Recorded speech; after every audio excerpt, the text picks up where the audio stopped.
We need to talk about something. There's a video going around, a pretty popular one, where a guy sits down and explains what he calls the big problem with Crimson Desert. And the problem, according to him, is that the game asks too much of you. It's too slow, too complex, too demanding. It doesn't hold your hand, it doesn't guide you. It just drops you in and expects you to figure it out. And I watched that video, I nodded along. I completely understood every single point he was making, and then I went back to playing Crimson Desert for 4 more hours. Because here's the thing, everything he described as a flaw, every single one of those things, that's exactly why I love this game. I'm 20 hours in, and what was supposed to be the problem has become the entire reason I cannot put this thing down. Let me explain.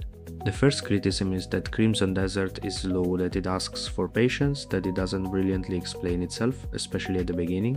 And yeah, that's true, the opening hours are rough. There's an environmental puzzle early on that has apparently broken a lot of people. I'm not going to pretend it didn't break me too. For about 20 minutes, I sat there, looked at it, tried things that didn't work, tried other things that also didn't work, and at one point I genuinely considered just googling it. I didn't. And that decision changed my entire relationship with this game, because when I finally figured it out, not because a tutorial arrow told me what to do, but because I observed, I experimented, I thought something clicked. Not just the puzzle. Something in my brain. Like, oh, this is what this game is, this is how it works. See, we've spent the last 10 years playing games that hold our hand from beginning to end. Every objective is marked, every mechanic is explained 3 times before you use it. Every path is lit, and we got so used to that we forgot what it feels like to actually figure something out.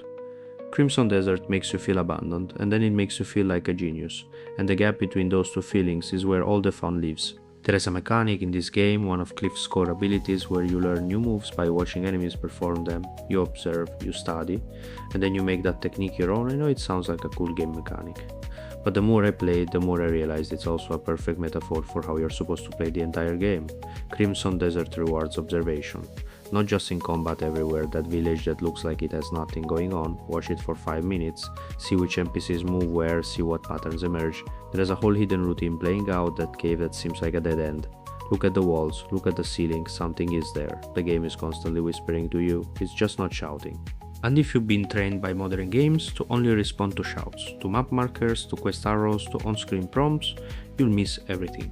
But if you slow down, if you actually look, I found things in this game that I'm convinced most players never will.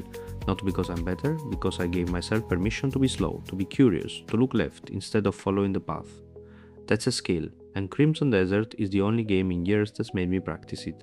Let's talk about the complexity for a second, because the criticism here is real. The early hours are genuinely overwhelming, too many systems, too much happening, too little explanation. But here's what I've learned in 30 hours, every single layer has a purpose. Nothing is padding, nothing is filler, the cooking system matters, the mercenary management matters, the crafting matters, the observation mechanic matters, the equipment matters, the mercenary management matters, the crafting matters, the observation mechanic matters, the equipment matters. It's not complexity for the sake of complexity, it's the architecture of a world that's trying to be actually deep, not just wide. Most open worlds today are huge but shallow. You can walk anywhere but the same 3 things happen everywhere. Crimson Desert is different. The more systems you understand, the more the world opens up. It's like learning a language. The first week is all confusion and effort, and then one day you have a conversation and it works, and suddenly everything makes sense. I'm still learning this game's language. 30 hours in and I'm still finding systems I haven't touched.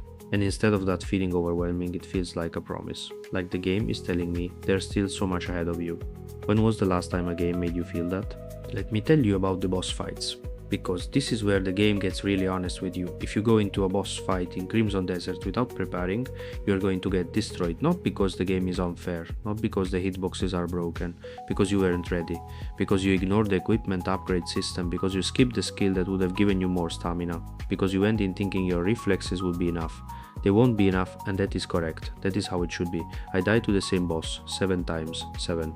And every single time I went back to the camp, upgraded something, adjusted my skills, tried a different approach, and every time I came back, I lasted a little longer, understood a little more.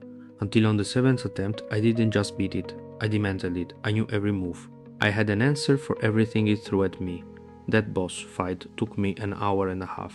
It was the best hour and a half I've spent gaming this year. We've been trained to think that difficulty means bad design, that if a game is hard, something is wrong. Crimson Desert disagrees, and I disagree too. Some of the most memorable moments in gaming history came from being beaten and beaten and beaten and then finally not being beaten. That feeling is irreplaceable, and Crimson Desert gives it to you over and over again.